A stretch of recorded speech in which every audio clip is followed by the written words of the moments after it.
जय श्री कृष्ण। राधे राधे। अग्निपुराण अध्याय 42 प्रसाद आदि लक्षण का वर्णन है।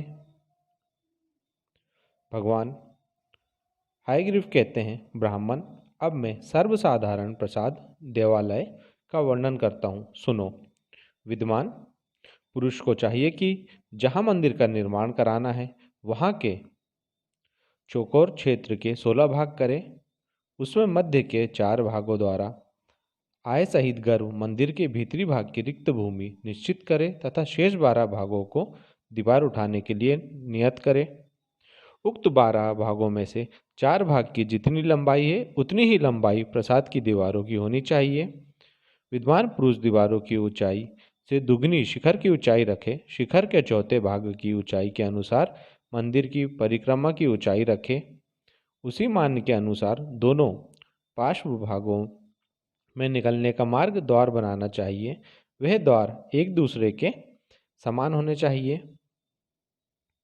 मंदिर के सामने के भूभाग का विस्तार भी शिखर के समान ही कराना चाहिए। जिस तरह उसकी शोभा हो सके उसके अनुरूप उसका विस्तार शिखर से दुगना भी किया जा सकता है। मंदिर के आगे का सभा मंडप विस्तार में मंदिर के गर्भसूत्र से दुगना होना चाहिए। मंदिर के पाद स्तंभ आदि भित्ति के बराबर ही लंबे बनाए जाएं। वे मध्यवर्ती स्तंभों से विभूषित हो अथवा मंदिर के गर्भ का जो मान है वही उसके मुख्य मंडप, सभा मंडप या जगमोहन का भी रखें। तत्पश्चात 81 पदों स्थानों से युक्त वस्तु मंडप का आरंभ करें। इनमें पहले द्वार न्यास के समीपवर्ती पदों के भीतर स्थित होने वाली देवताओं का पूजन करें। फिर परकोटे के निकटवर्ती एवं सबसे अंत के पदों में स्थापित होने वाली 32 देवताओं की पूजा करें। यह प्रसाद का सर्वसाधारण लक्षण है। अब प्रतिभा के मान के अनुसार दूसरे प्रसाद का वर्णन सुनो। जितनी बड़ी प्रतिभा हो उतनी ही बड़ी सुंदर पिंडी बनावे। पिंडी के आधे मान से गर्भ का निर्माण करें और गर्भ के ही मान के अनुसार भित्तियां उठावे।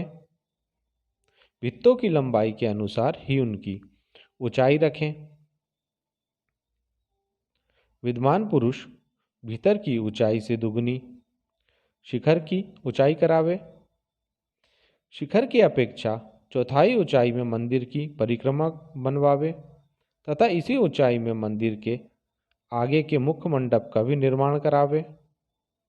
गर्भ के 8वें अंश के माप का रथ के निकलने का मार्ग द्वार बनवावे अथवा परिधि के तृतीय भाग के अनुसार वहां रथ को छोटे छोटे रथों की रचना करावे तथा उनके भी तृतीय भाग के माप का उन रथों के निकलने के मार्ग द्वार का निर्माण करावे।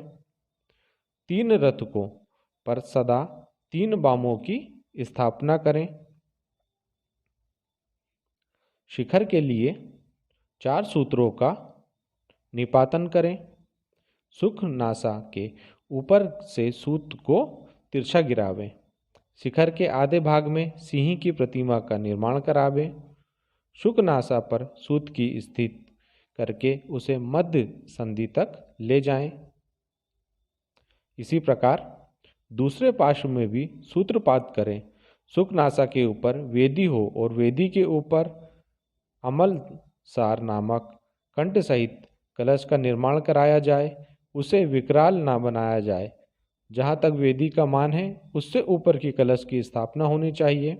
मंदिर के द्वार की जितनी चौड़ाई हो उससे दुगनी उसकी ऊंचाई रखनी चाहिए। द्वार को बहुत ही सुंदर और शोभा संपन्न बनाना चाहिए। द्वार के ऊपरी भाग में सुंदर मंगलमय वस्तुओं के साथ लंगूर की 2 शिखाएं स्थापित करें, खुदवावें। द्वार के चतुर्थार्थ में खंड, चंड, प्रचंड, विश्वक्सेन और वत्सदंड इन 4 द्वारपालों की मूर्तियों का निर्माण करावें।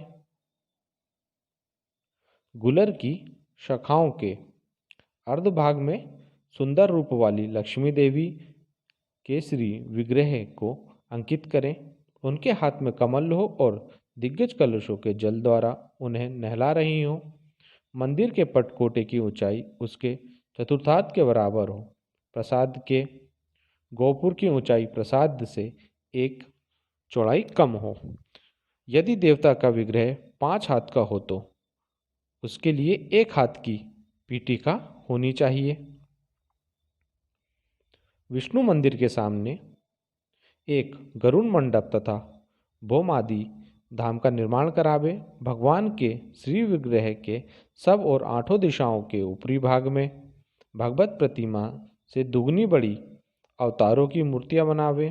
पूर्व दिशा में 12, दक्षिण में नरसिंह, पश्चिम में श्रीधर, उत्तर में हायग्रीव, अग्निकोण में परशुराम, नैऋतिक कोण में श्री राम, वायव्य कोण में वामन तथा ईशान कोण में वासुदेव की मूर्ति का निर्माण करावे। प्रसाद रचना 8, 12 आदि सम संख्या वाले स्तंभों द्वारा करनी चाहिए। द्वार के अष्टम आदि अंश को छोड़कर जो वेद होता है वह दोष कारक नहीं होता है। इस प्रकार आदि अग्नि महापुराण में प्रसाद आदि के लक्षण का वर्णन नामक 42वां अध्याय पूरा हुआ। जय श्री कृष्ण। राधे राधे।